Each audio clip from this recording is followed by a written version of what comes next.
The year is 1170. The Iberian Peninsula, a mosaic of kingdoms and faiths, bleeds under the relentless sun and the shadow of war. To the north, the Christian kingdoms of Leon, Castile, Navarre, and Aragon cling to their hard-won territories, while to the south the Almohad Caliphate, a powerful Islamic empire, casts a long and threatening shadow. For centuries, the Reconquista, the Christian reconquest, has been a struggle etched in blood and faith, a seesaw battle for land and souls. Amidst this conflict, a beacon of hope and faith draws pilgrims from across Christendom. Santiago de Compostela, the reputed burial place of Saint James the Apostle. The arduous journey is fraught with peril, from bandits and wild beasts to the ever-present threat of Moorish raiders. These faithful souls, seeking solace and salvation, traverse treacherous paths, their prayers a constant murmur against the wind. In the heart of Leon, a young knight named Pedro Fernandez de Castro seeks guidance. Noble by birth, warrior by training, he feels the pull of a higher calling. The brutality of the Reconquista weighs heavily on his soul, a constant test of his faith. He yearns for a purpose beyond the clash of steel and the conquest of land. It is in this turbulent era that the Order of Santiago emerges, a brotherhood of knights dedicated to both protecting the pilgrims on their journey to Santiago and fighting against the Almohad Caliphate. Their white mantles, emblazoned with a blood-red cross-sword, symbolize their dual commitment to faith and war. Drawn to their ideals, Pedro seeks admission into the order. He undergoes rigorous trials of combat and faith, proving his worthiness to the Grand Master and the assembled knights. He swears an oath of obedience, poverty, and chastity, dedicating his life to the service of God and the protection of Christendom. Brother Miguel, a Benedictine monk and spiritual advisor to the order, becomes a confidant to Pedro. He guides the young knight through the complexities of his vows, reminding him that true strength lies not only in the sword but also in unwavering faith and compassion. Pedro's first assignment is to patrol the pilgrim routes, ensuring the safety of those traveling to Santiago. He leads his fellow knights with unwavering resolve, his keen eyes scanning the horizon for any sign of danger. He comes to understand the vulnerability of those under his protection, and the weight of his responsibility deepens. From the ramparts of her family's castle, Elvira de Padilla watches Pedro's patrol pass.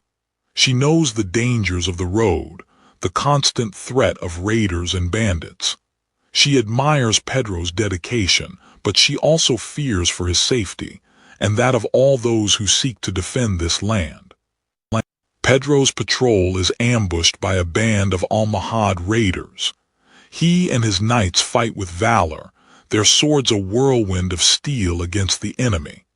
Pedro, a fierce warrior, personally leads the charge, his courage inspiring his men and protecting the vulnerable pilgrims. Though victorious, the battle leaves its mark. Pedro tends to the wounded, his heart heavy with the cost of war. He witnesses the suffering of the innocent, the brutality inflicted upon those who seek only peace and faith. It strengthens his resolve to fight for a better world, one free from the scourge of violence. Elvira arrives with provisions and aid, tending to the injured pilgrims and offering words of encouragement. She and Pedro share a moment of understanding, a shared commitment to protecting their land and its people. She recognizes in him a true leader, a man of both strength and compassion. As the pilgrims continue their journey towards Santiago, Pedro watches them go, his heart filled with a renewed sense of purpose. He is a knight of Santiago, sworn to protect the faithful and defend Christendom. His path is now clear, to serve God, to fight for justice, and to forge his destiny on the bloody frontier of the Reconquista. The Order of Santiago emerged from the chaos of the Reconquista, a beacon of faith and steel in the fractured landscape of the Iberian Peninsula. Its roots lay in the need to protect the pilgrims journeying to Santiago de Compostela, a sacred route increasingly threatened by Moorish incursions. Around 1170, a group of knights in Leon, dedicated to Saint James the Apostle, Santiago, coalesced around this purpose. The formal establishment of the order owes much to King Ferdinand II of Leon, who recognized its potential to bolster his defenses and expand his territory. He granted the knights land and privileges, officially sanctioning the Order of Santiago. The papal approval followed soon after, solidifying its religious legitimacy and placing it under the direct authority of the Holy See. The order was governed by a Grand Master, elected by the knights themselves. Below him were various ranks, each with specific duties and responsibilities. Strict rules governed their lives.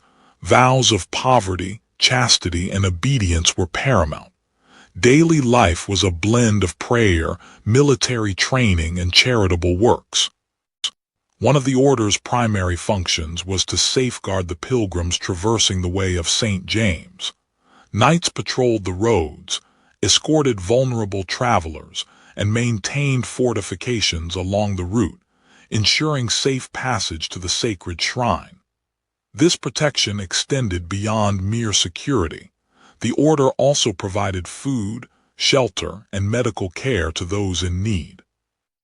Military training was rigorous and constant. Knights honed their skills in swordsmanship, horsemanship, and siege warfare. They were expected to be formidable warriors, capable of defending Christian lands against Moorish incursions and participating in the larger campaigns of the Reconquista. Pedro Fernández de Castro, a nobleman with a reputation for both piety and martial prowess, sought to join the ranks of the order. After demonstrating his skills and professing his faith, he was accepted, undergoing a solemn initiation ceremony. He swore his vows, pledging his life to God, St. James, and the defense of Christendom. While the knights dedicated themselves to military and religious pursuits, the order also possessed significant economic power. They controlled vast estates, granted to them by grateful monarchs and nobles. These lands provided the order with resources to fund their activities, maintain their fortifications, and support their members. The management of these estates often fell to capable individuals like Elvira de Padilla, whose family had close ties to the order. Beyond the battlefield, the order also contributed to the preservation of knowledge and the promotion of culture. Monks like Brother Miguel dedicated themselves to scholarly pursuits, copying ancient texts, maintaining libraries, and providing education to the surrounding communities. Their work ensured the continuity of learning and the dissemination of Christian values. Pedro's initial assignments involved patrolling the frontier, guarding against Moorish raids, and escorting pilgrims. He quickly distinguished himself as a skilled warrior and a devout servant of God, earning the respect of his fellow knights and the admiration of those he protected. The Order of Santiago's influence grew rapidly, its knights becoming key players in the Reconquista. They participated in numerous battles and sieges, contributing significantly to the gradual Christian reconquest of the Iberian Peninsula. Their unwavering faith and military prowess made them a formidable force in the struggle against the Moors. But the path of the order was not without its challenges. Internal conflicts and political intrigues threatened to undermine its mission. The constant warfare took its toll on both men and resources, and the ever-present threat of the Almohad Caliphate loomed large, casting a long shadow over the Christian kingdoms of the Iberian Peninsula. Amidst the turmoil, Pedro found solace and guidance in his friendship with Elvira de Padilla. Her wisdom and strength provided a counterpoint to the harsh realities of war and religious fervor, reminding him of the values he was fighting to protect. The year is 1172. Pedro Fernandez de Castro, newly inducted into the Order of Santiago, found himself on the fringes of Christendom. The frontier was a volatile place, a constant dance of raids and counter-raids between Christian and Almohad forces. His first patrol into contested territory was designed to test his mettle. The patrol moved cautiously, alert for any sign of ambush. The terrain itself was an enemy, unforgiving and treacherous. Each shadow seemed to conceal a potential threat. The knights were men of faith, but on the frontier, vigilance was their greatest weapon. The ambush came without warning.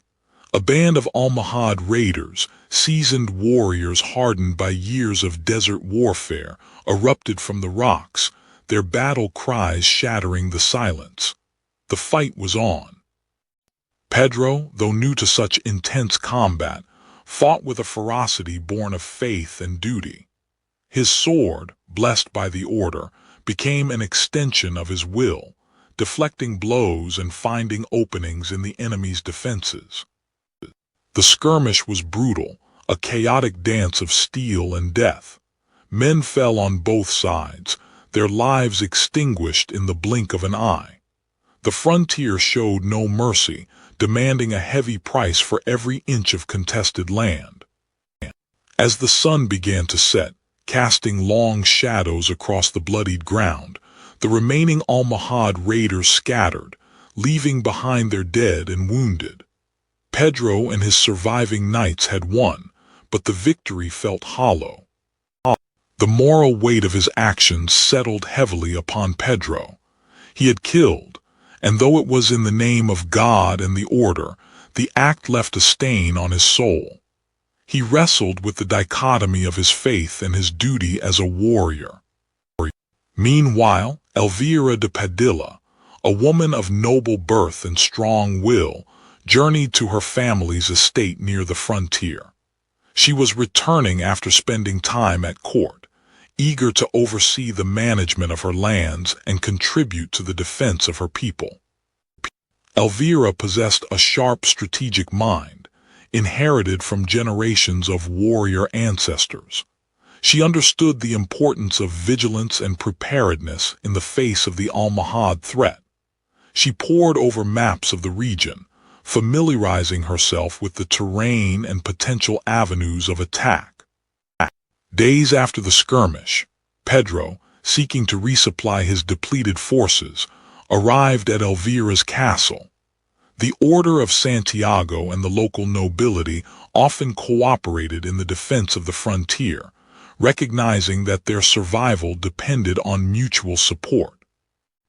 Elvira listened to Pedro's account of the skirmish, her keen mind assessing the tactical implications and the human cost. She recognized the burden he carried, the weight of command, and the moral dilemmas inherent in warfare. "The frontier demands much of us, Knight of Santiago," Elvira said, her voice gentle but firm. "But it also offers the opportunity to prove our faith, our courage, and our commitment to protecting those under our care." Her words offered Pedro a measure of solace, a reminder that even in the midst of war, there was still purpose and meaning to be found. The year is 1173. The Iberian Peninsula remains a fractured land, its Christian kingdoms locked in a perpetual dance of alliance and rivalry with each other, and ceaseless war against the Almohad Caliphate. The Order of Santiago, though dedicated to God, finds itself navigating this treacherous political landscape, ever mindful of the shifting allegiances that could determine its survival. Beyond the clash of swords, the strength of kingdoms rested on the stability of its lands. Elvira de Padilla, despite her youth, capably managed her family's holdings, understanding the intricate web of taxes, trade, and tenant loyalties that underpinned the war effort. She was more astute than many realized, aware of the subtle currents of power that flowed beneath the surface of courtly life. Brother Miguel, the order's spiritual anchor, saw beyond the battles and sieges. He understood that the order's true strength lay in its adherence to its vows and the moral compass it provided its members. He prayed constantly for guidance, seeking to reconcile the violence of war with the teachings of Christ. A missive arrived bearing the royal seal, summoning the order's Grand Master to court. Tensions were rising between King Ferdinand II of Leon and the order. The king, ever watchful of his power, viewed the order's growing influence with increasing suspicion.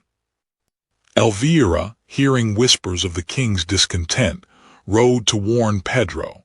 She knew that the order's strength was not merely in its arms, but in its alliances and its ability to anticipate the moves of its rivals. Her family had long served the Leonese crown, and her network of informants was extensive. Elvira relayed the rumors swirling around the court. The king's advisors whispering of the order's ambition, suggesting its wealth and influence were a threat to royal authority. She warned Pedro that the king might attempt to curtail the order's privileges, even seize some of its lands. The order's Grand Master, upon hearing of the king's displeasure, sought counsel from Brother Miguel. The monk reminded him that the order's ultimate allegiance was to God and the papacy, but that prudence and diplomacy were also virtues. The order needed to tread carefully, avoiding open defiance while safeguarding its autonomy. Pedro, torn between his loyalty to the order and his duty to the king, stood guard as the Grand Master deliberated. He understood the precariousness of their position. The order needed the king's support to continue its fight against the Moors, but it could not compromise its principles or its independence. Meanwhile, Elvira attended the royal court, subtly probing the sentiments of the courtiers. She learned that the king's discontent was fueled by a rival noble family, eager to undermine the order and seize its territories. She also discovered that the papacy was watching the situation closely, concerned about the potential for conflict between the crown and a religious order. The Grand Master, after much deliberation, decided to send a delegation to Rome, seeking the Pope's intervention. He also ordered Pedro to prepare the order's forces for potential conflict, while simultaneously offering assurances of loyalty to the king. He tasked Pedro with informing the knights. It was a tightrope walk. The decision to prepare for war weighed heavily on the order's members. Brother Miguel spent long hours counseling those who struggled with the prospect of fighting their Christian brethren. He reminded them that their duty was to protect the order and its mission, and to seek peace whenever possible. Elvira met Pedro in secret. She revealed that the rival noble family was planning to incite a rebellion against the king, hoping to implicate the order and seize its lands. She warned Pedro that the order was being manipulated, a pawn in a larger game of power. The price of loyalty, it seemed, was about to be paid in blood.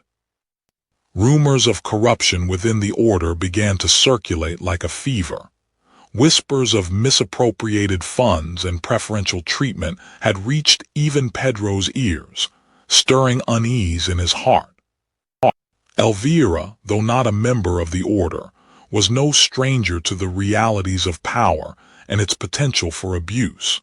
From managing her family's estates, she understood how easily good intentions could be twisted for personal gain. Torn between his loyalty to the order and his conscience, Pedro sought solace in prayer. He wrestled with the possibility that the institution he had sworn to serve was succumbing to worldly temptations. Brother Miguel, ever the voice of reason and compassion, remained a steadfast beacon amidst the gathering storm. He offered counsel to those grappling with the order's internal strife. Pedro sought out Brother Miguel, laying bare his doubts and fears. He needed guidance from a man whose faith was unshakable and whose wisdom was born of years of contemplation. "The path of righteousness is rarely easy, my son," Brother Miguel said, his voice soft but firm. "But it is in these moments of doubt that our faith is truly tested. Look to the order's founding principles: justice, piety, and devotion to Santiago. Let those be your guide." Armed with renewed resolve, Pedro decided to confront the rumors head-on. He sought out Fray Rodrigo, a high-ranking member of the order known for his influence and rumored involvement in the illicit activities. Fray Rodrigo scoffed at Pedro's concerns, dismissing them as baseless accusations fueled by jealousy and discontent.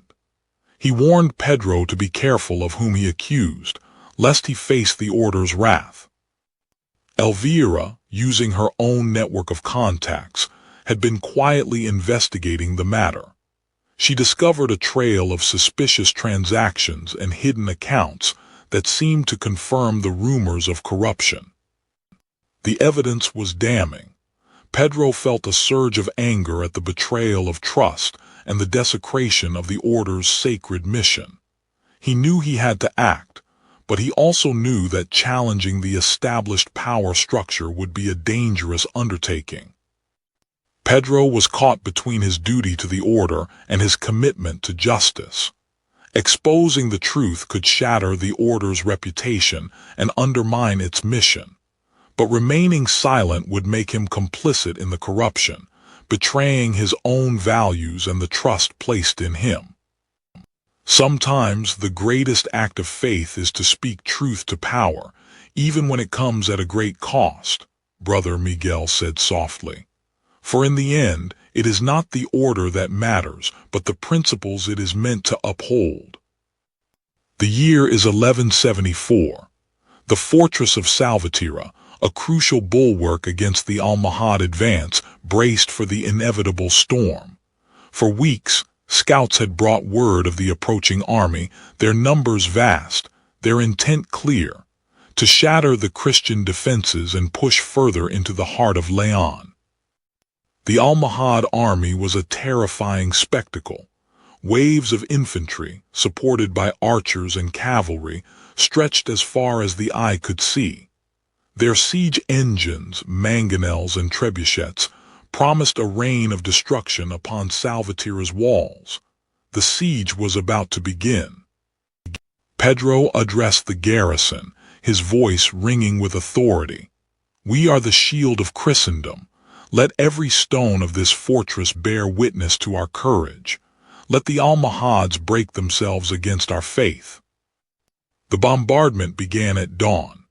The earth trembled as massive stones slammed into the walls, each impact testing the fortress's defenses. The Almohads employed a tactic of relentless, overwhelming force, seeking to shatter the morale of the defenders. Pedro, ever at the forefront, rallied his knights. He directed the placement of archers, oversaw the repair of the walls, and ensured that the wounded were tended to. His courage was a beacon in the face of the Almohad onslaught. As weeks turned into months, the siege tightened its grip.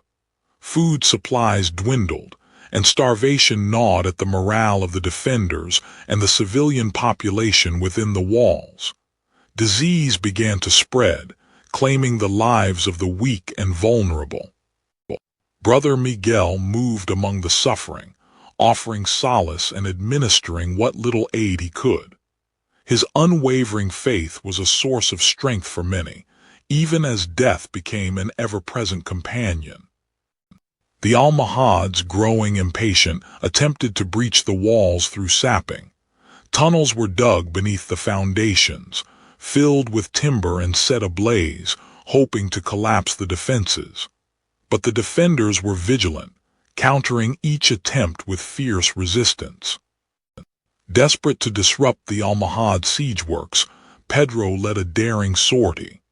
The Knights of Santiago, fueled by desperation and faith, charged into the enemy ranks, scattering the besiegers and destroying vital equipment.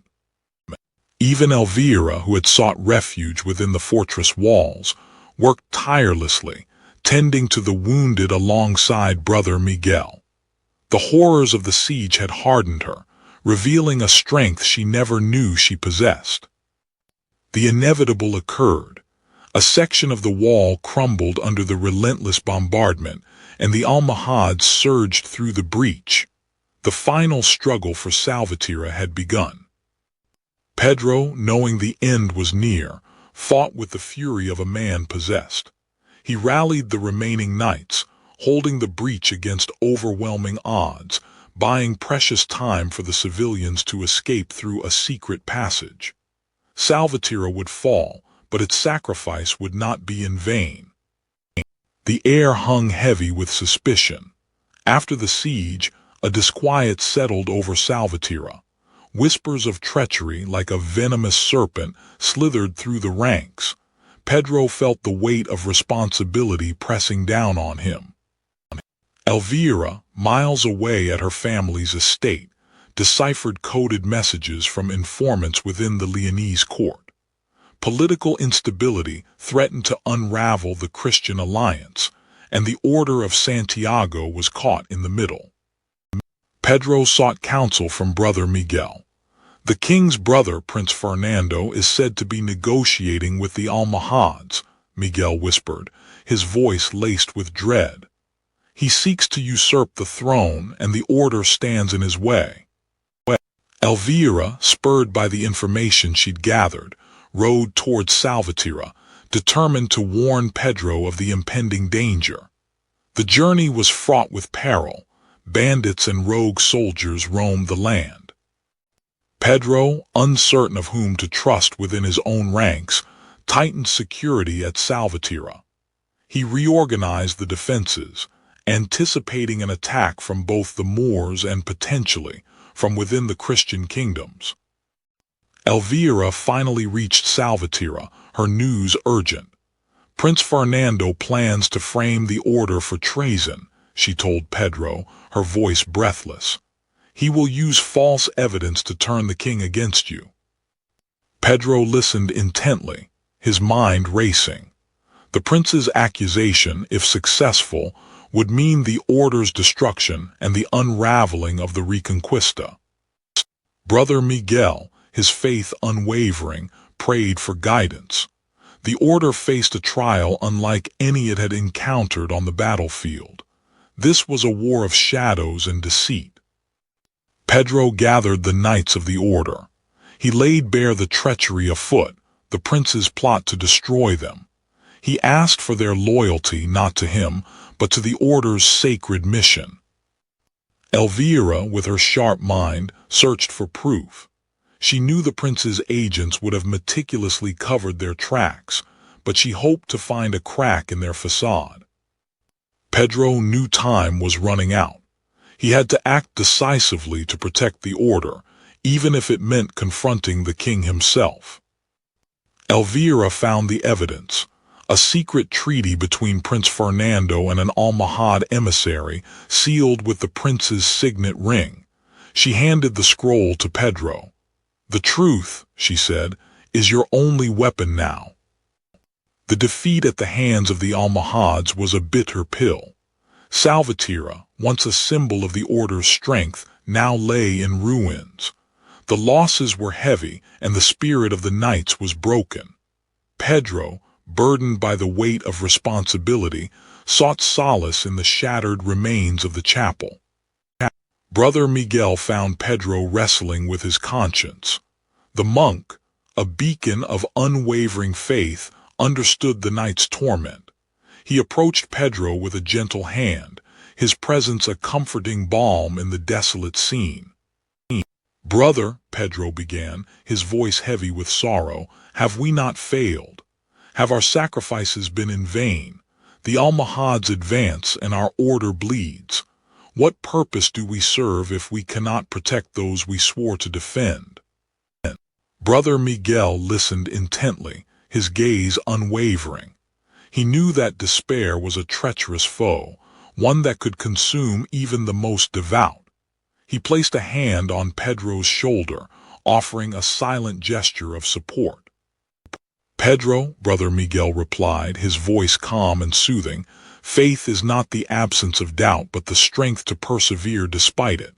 Our path is not always clear and we will stumble, but it is in those moments of darkness that our faith is truly tested.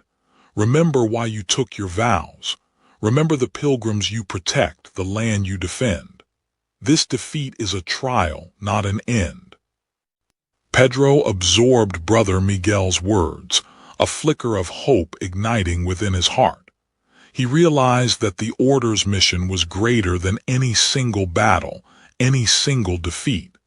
It was a testament to faith, a shield against the encroaching darkness. News of the defeat reached Elvira, prompting her to act swiftly. She knew Pedro would be grappling with his own demons, and decided to travel to Salvatierra to offer her support. The sight of Salvatierra's ruins was disheartening.